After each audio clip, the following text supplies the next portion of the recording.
ایک باپ 4 بچوں کے ساتھ ٹرین میں سوار ہوا۔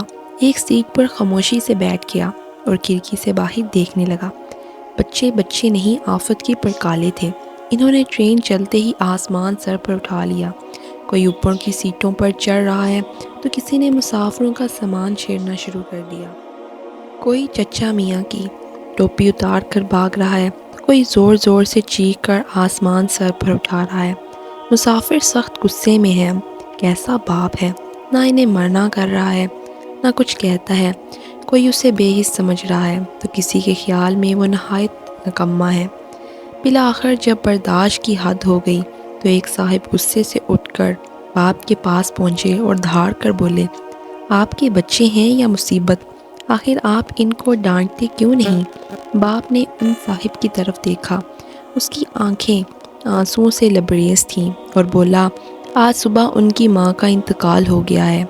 میں ان کو وہیں لے کر جا رہا ہوں۔ میرے میں ہمت نہیں کہ ان کو کچھ کہہ سکوں۔ آپ روک سکتے ہیں تو روک لیں۔ سارے مسافر ایک دم سناٹے میں آ گئے۔ ایک ہی لمحے میں منظر بالکل بدل چکا تھا۔ وہ شرارتی بچے سب کو پیارے لگنے لگے تھے۔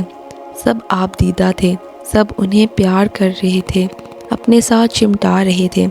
زندگی میں ضروری نہیں کہ حقائق وہی ہوں جو ہمیں نظر آ رہے ہیں، بلکہ وہ بھی ہو سکتے ہیں جو ہمیں نظر نہ آ رہے ہوں۔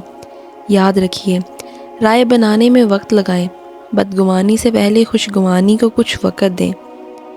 فیصلے سے پہلے ذرا ایک بار اور سوچ لیں۔